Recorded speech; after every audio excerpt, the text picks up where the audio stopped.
Welcome, my fellow sapiens.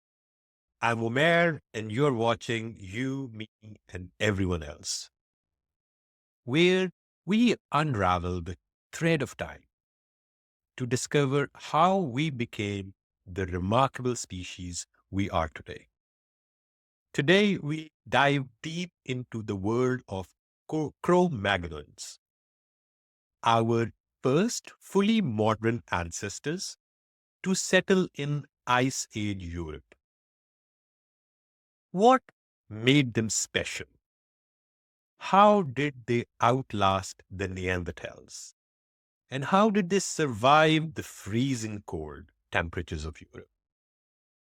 Today, we'll explore the cognitive revolution that sparked an unprecedented creative and innovations, the harsh ice age environments they faced, and the ingenious tools they developed. We'll see how their social and cultural revolution, how art, music, and rituals bound their communities together. We'll see the rise of the first culture and its lasting impact on the human history. Starting with cognitive revolution. Picture this. About 50,000 years ago, our ancestors experienced something extraordinary, a leap in cognitive abilities that transformed the way they thought, communicated, and interacted with the world. This period often referred to as cognitive revolution, which marked the emergence of cognitive fluidity. And what does this mean? Well, cognitive fluidity is the ability to integrate different domains of knowledge like social understanding, natural history, and technical skills into a cohesive way of thinking. This integration allowed for four important things to happen. The first was the symbolic thought, the use of symbols to represent objects, ideas, and feelings. The second it gave was complex language, enhanced communication through nuanced and abstract language, right? The third it gave was the creative expression, the birth of art, music, and storytelling. And the fourth thing that allowed this integration was advanced planning, the ability to strategize for future events and challenges.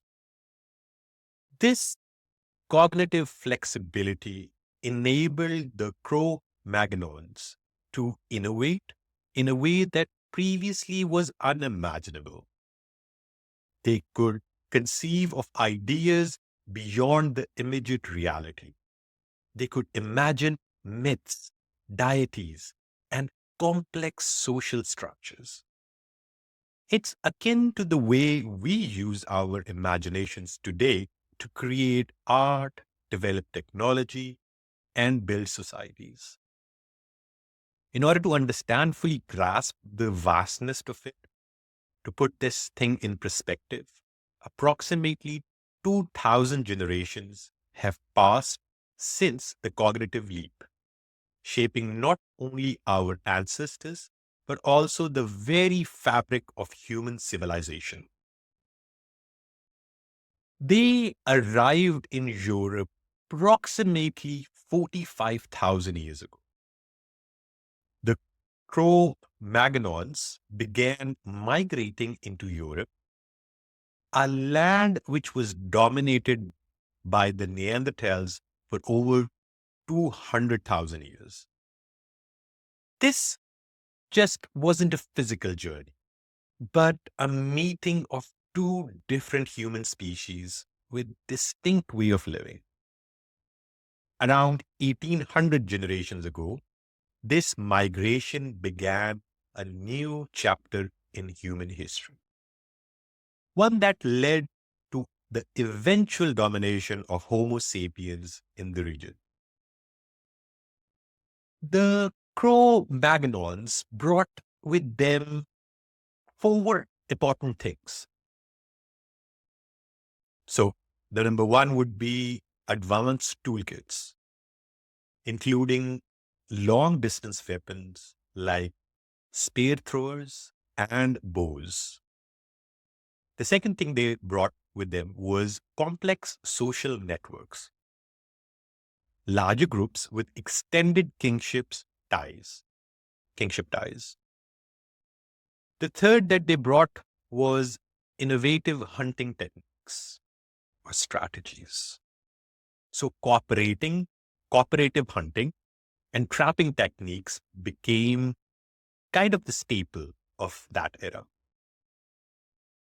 The fourth, and one of the most important, I think, that which they brought was artistic traditions, cave painting, carvings, and personal adornments.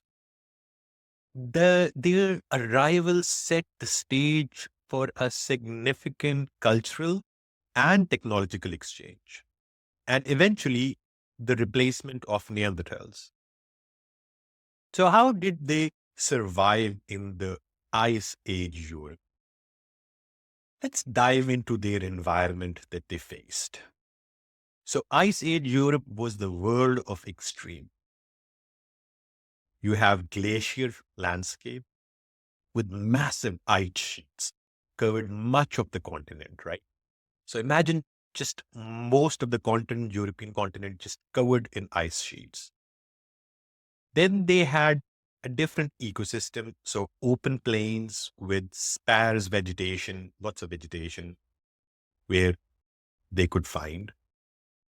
And then big animals, right? So they have woolly mammoths, woolly rhinoceros, giant deers, and saber-toothed cats, which roamed the land at that time.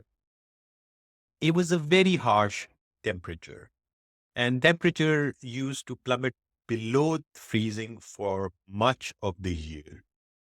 So, in order for them to survive or thrive, they had to be resourceful. The Cro-Magnons had to be very resourceful for that. And two things that they kind of adapted was the first was they built semi-subterranean homes using the bones of mammoths, hides, and woods. These structures provided insulation against the cold and could house extended families. The second thing they did was clothing. Tailored garments made from animal hide and fur. The eye needle they crafted allowed for the creation of fitted clothes, including trousers, boots, basically essentially conversing the body heat. So this cognitive revolution, when I talk about, it's the understanding that even if the nature is very harsh, the environment is very harsh, there are some things that the one could do to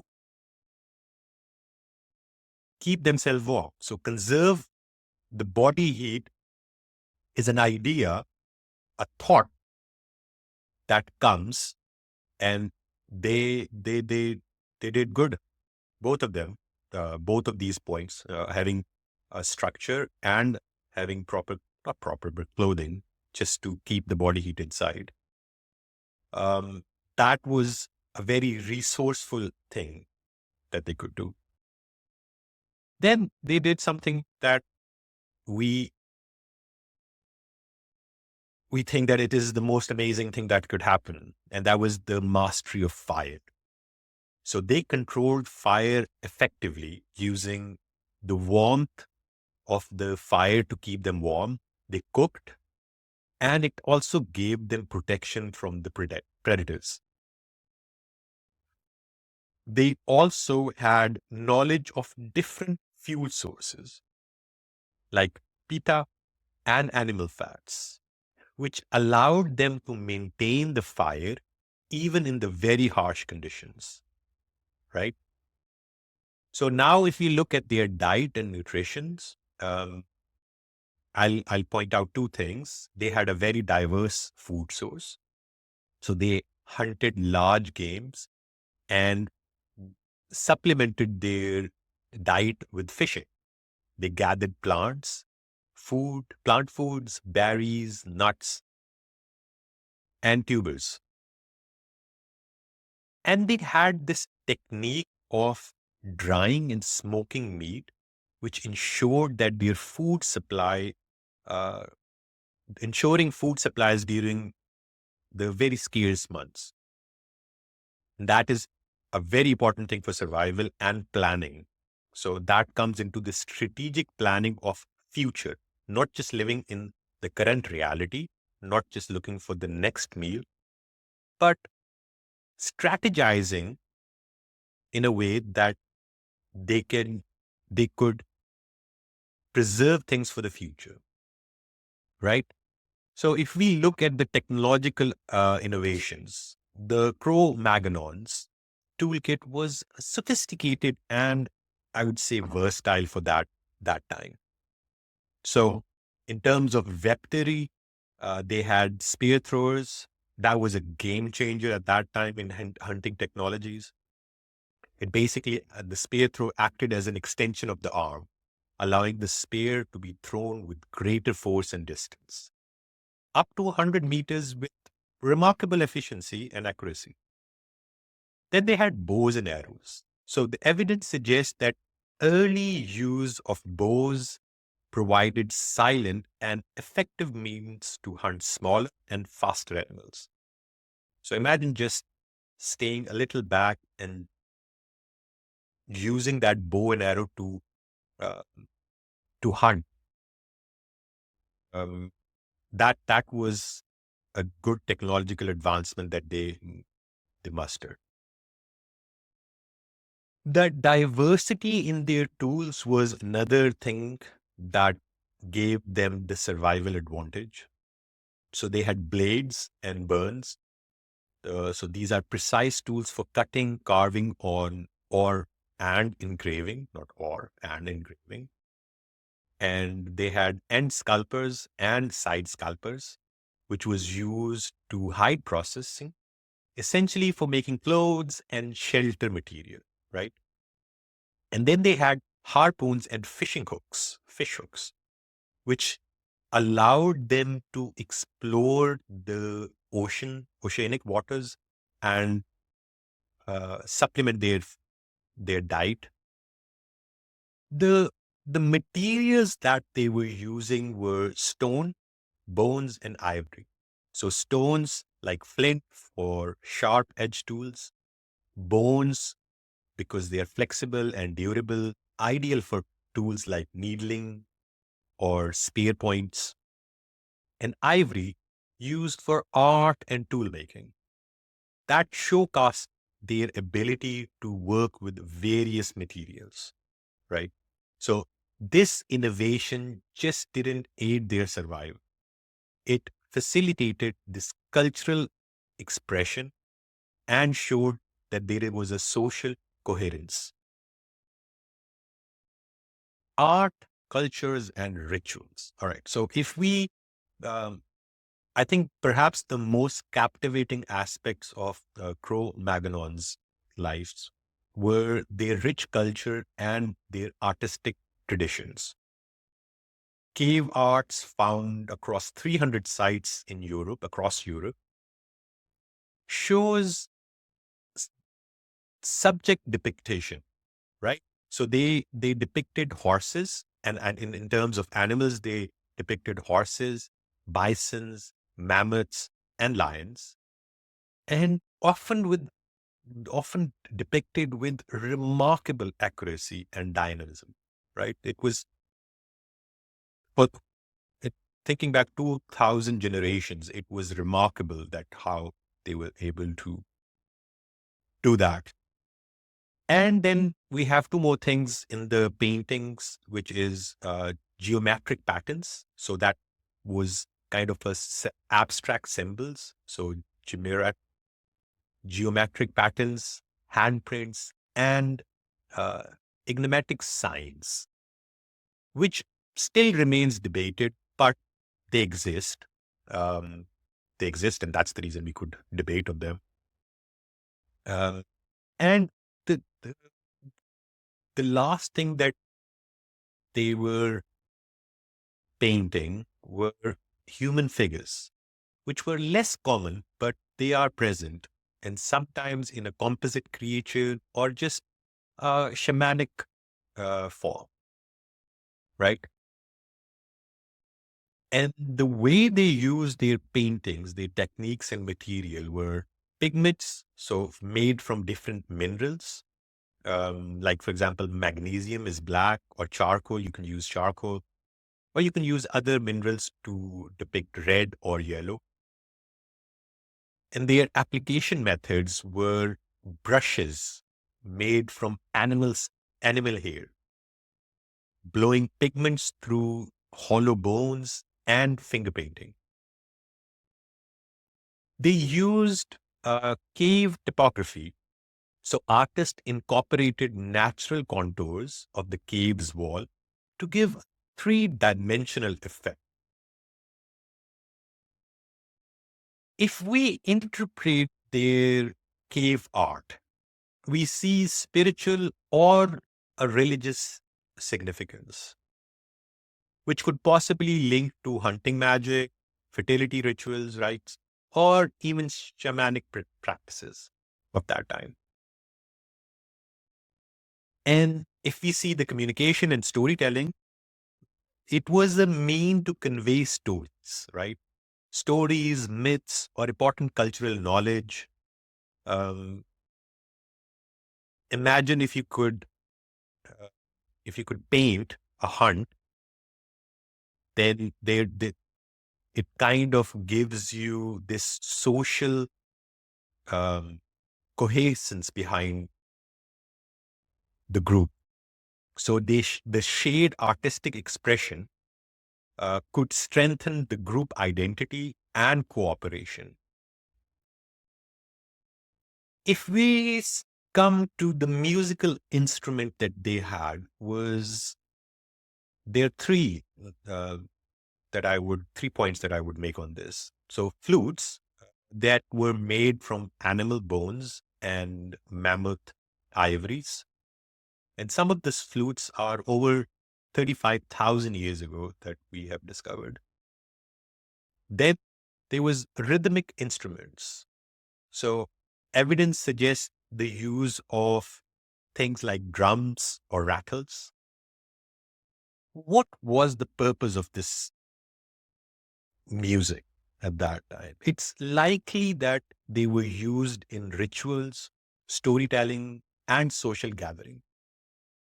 Music would have had been a powerful tool for emotional and bonding, emotional expression and bonding. And if we look at the personal items that were found, for example, jewelry, so necklace, bracelets, headbands made from shells, teeth, stone, and bones. They had body modification, so piercing and possibly tattoos or body painting. Speculation. Symbolism. These things, these jewelries and modification, body modification, give these significance in this could show the significance sorry it shows the signifying social status, a group's affiliation, or just an individual achievement.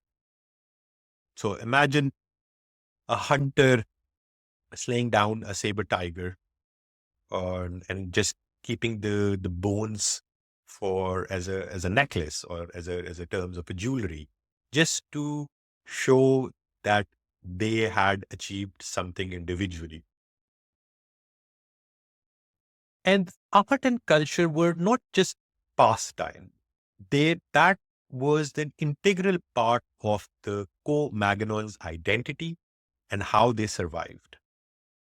So if we see the social structure and the community life of Co- Cro- Cro-Magnons society, there is evidence that there was a social structure. So the band's small kingship groups constitute about 20 to 50 individuals. They had clans and tribes. So a network of band connected through marriages, trade, or shared rituals. Rituals are very important because that brings this identity to the group. So if we look at the roles and specialization of that time, the uh, Cro-Magnons, um, we can speculate that the division of labor was based on age, gender, or skills. For example, hunters, typically adult males, though evidence suggests women also participated. Gatherers, women and children collected plants, fruits, and small games. Artists, skilled individuals specializing in tool making, art, or even garment production. Shamans or spiritual leaders,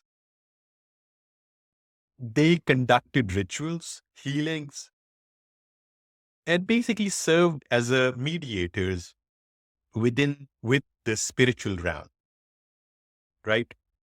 And they used to transmit their knowledge orally by telling stories, myths, and just the knowledge passed down through generations.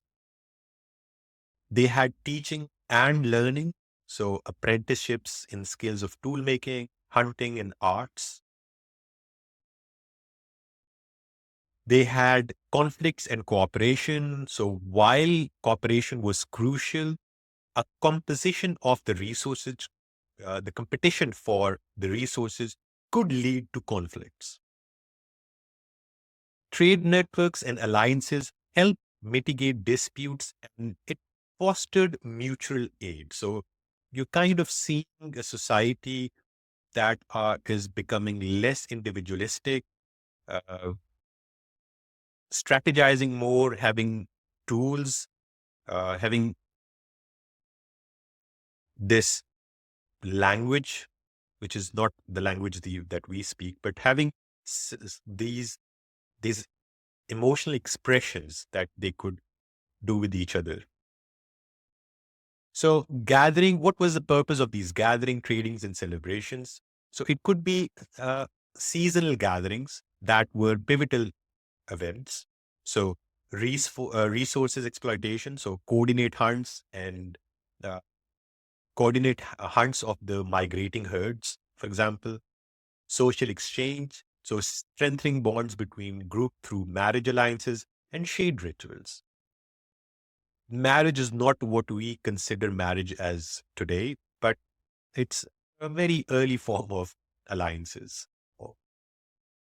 Then they had trade, so tools, raw materials like flints, ornaments, and pigments, and the trade networks, which extended hundreds of kilometers, indicating extensive communication between tribes. And their rituals and ceremonies. So, for example, marking the transition from coming of age or marriage or death. So these were important events that happened in an individual who was living at that time, 2000 generations ago. Fertility and hunting rituals. So seeking a favor from deities or spirits or after a successful hunt and abundant resources, um, thanking became part of it. Music and dance was integral part of the ceremonies, which enhanced the communal experience. These gatherings fostered a sense of shared identity and cultural community. This culture, the peak of Magnon societies between 18,000 and 12,000 years ago. This culture flourished, and it's the testament of these Cro-Magnons ingenuity that they carried that knowledge forward. And if we look at the advancements during this era, we can see portable art, so engraved and sculptures on bones and stones. Notable pieces include the Venus figurines, symbolizing fertility. They were cave art evolution, so more complex and composite, and more use of colors started to more appear. Small stone blades set into bones or wooden handles just to have more composite tools. And in terms of fishing technologies, so harpoons and fishing traps expanded their diet as well. Social complexity started to become more as well. So larger settlements. So some sites suggest semi-permanent villages, semi-permanent, yeah, and burial practices. Elaborated graves with grave goods indicating belief in an afterlife or an ancestor worship. And if we see how they adapted to the environment, as the Ice Age warned, the Cro-Magnons people adapted to changing environment, shifting from hunting practices and toolkits to explore, shifting hunting practices and toolkits to exploit new resources, right? So their legacy is profound and it set the foundation of more cultures to follow. There was a decline in the Neanderthals at the same time. So an essential part of the Cro-Magnon story is the fate of the Neanderthals. Possible reason for the decline of Neanderthals could be competition for resources. So Cro-Magnons' larger social group and effective hunting could have outcompeted with the Neanderthals. Climate change, rapid environmental shifts may have favored the adaptability of Cro-Magnons. Interbreeding. So genetic evidence shows that some interbreeding Neanderthals may have absorbed into Cro-Magnons population. And the fourth is disease transmissions. So it is theorized that new diseases brought by the migration of the Cro-Magnons could have impacted the Neanderthal population. But it's very likely that a combination factors led to the Neanderthals' disappearance about 40,000 years ago, right? So if we have this reflection and conclusion, uh, we can see what set the Cro-Magnons apart from the Neanderthals. I can think of four things. So cognitive flexibility, their ability to think abstractly and symbolically. Cultural complexity, so they had rich tradition in art, music, and rituals. Technological innovation, advanced tools and adaptations to diverse environments, right? And finally, the social networking. So extensive trade and cooperation beyond the immediate groups factored into this. So these factors combined to give them resilience in the face of harsh climates and ever-changing conditions. Now think about this. What do you think was the difference between the Cro-Magnons and the Neanderthals that led to their survival? Was it their innovative tools, their complex social structures, or perhaps their art and cultures that just brought them together and bonded them? Drop your comment, drop your thought in a comment below. And thank you for coming along on this journey of the world of Cro-Magnons. If you've enjoyed the deep dive,